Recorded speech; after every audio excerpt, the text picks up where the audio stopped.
Assalamualaikum warahmatullahi wabarakatuh. Perkenalkan, nama saya Zakario dengan NIM 19010014. Di sini saya akan mengerjakan atau merevisi tugas kedua saya yang berisikan fungsi lumpur pemboran.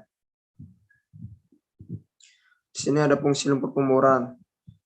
Fungsi utama dari lumpur pemboran itu ya pada mulanya adalah untuk mengangkat serbuk bor secara kontinu. Dengan perkembangan zaman, jadi fungsi-fungsinya itu bertambah makin banyak. Di sini saya mencantumkan 5 fungsi pemboran. Yang pertama ada mengendalikan tekanan formasi. Yang kedua mengangkat serbuk bor ke permukaan dan membersihkan dasar luar bor. Yang ketiga yaitu memberi dinding pada lubang bor dengan notcap. Yang keempat ada melumasi dan mendinginkan rangkaian pipa pemboran. Yang terakhir ada menahan padatan dari formasi dan melepaskannya ke permukaan. Yang pertama itu adalah mengendalikan tekanan formasi. Tekanan formasi umumnya adalah sekitar 0,465 psi atau pit dan tekanan yang normal. Air dan padatan pada pemboran telah dapat untuk menahan tekanan formasi ini. Untuk tekanan yang lebih kecil dari normal atau subnormal, densitas lumpur harus diperkecil supaya perolehan hilang lumpur atau low circulation tidak terjadi. Tapi sebaliknya, untuk tekanan yang lebih besar dari tekanan normal, maka penambahan barit sebagai pemberat perlu dilakukan. Yang kedua ada mengangkat serbuk bor ke permukaan dan membersihkan dasar lubang bornya. Pembersihan lubang bor adalah fungsi pokok dari lumpur pemboran. Fungsi ini juga paling sering dilalaikan dan salah dipresesikan. Serbuk bor biasanya mempunyai SG sekitar 2,3 sampai 3,0 dan rata-rata adalah 2,5. Jika serbuk bor lebih berat dari lumpur, maka serbuk bor akan jatuh dan kecepatan yang tersebut itu dengan kecepatan slip. Yang ketiga ada memberi dinding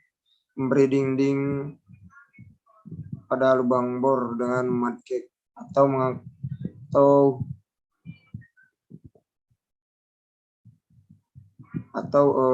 memberi dinding pada lubang bor dengan mudcake. Lumpur akan membuat mudcake atau lapisan cat pada tipis dinding formasi permeabel atau lulus air.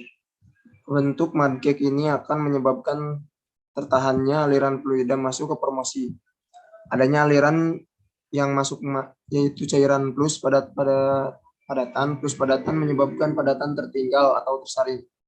Mudcake yang dikehendaki adalah mudcake yang tipis, karena dengan demikian lubang bor tidak dipersempit dan cairan tidak banyak yang hilang. Sifat wall building ini dapat diperbaiki seperti itu. Yang keempat ada melumasi dan mendinginkan rangkaian pipa pemboran. Ya. Lumpur akan membuat mudcake atau lapisan jet padat tipis di dinding formasi permeabel.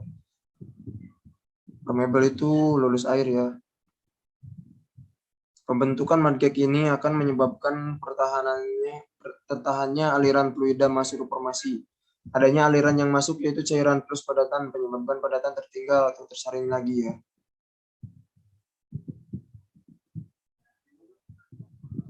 Dan panas yang ditimbulkan terjadi karena gesekan pahat serta drill string dengan formasi.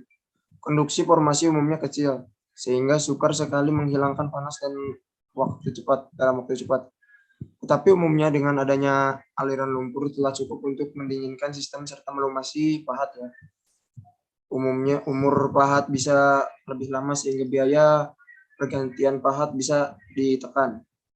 Karena dengan tertembusnya formasi yang cukup keras, kalau tidak terlumasi dengan baik, bit akan cepat tumpul, sehingga daya tembusnya menjadi lambat dan memperlambat proses pemborannya. Dan yang terakhir ada menahan padatan formasi dan melepaskannya di permukaan.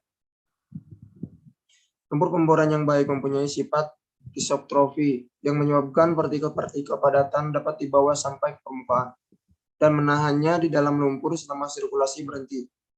Kemampuan lumpur untuk menahan serbuk bor selama sirkulasi dihentikan, terutama tergantung terhadap gas strength. Dengan cairan menjadi gel, tekanan terhadap gerakan serbuk bor ke bawah dapat dipertinggi ya.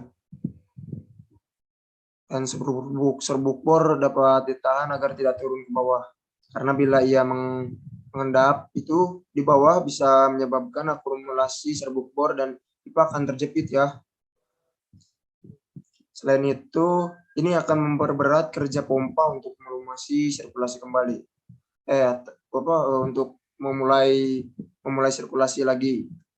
Tetapi gel yang terlalu besar juga akan berakibat buruk juga, karena akan menahan pembuangan serbuk bor atau cutting di permukaan. Penggunaan alat seperti descender dan cell shaker dapat membantu pengambilan serbuk bor dari lumpur di permukaan. Patut ditambahkan bahwa pasir harus dibuang dari lumpur karena sifatnya yang abrasif itu pada pompa ya sambung-sambungan. Mungkin sekian presentasi dari saya ya. Kurang dan lebihnya mohon maaf. Assalamualaikum warahmatullahi wabarakatuh.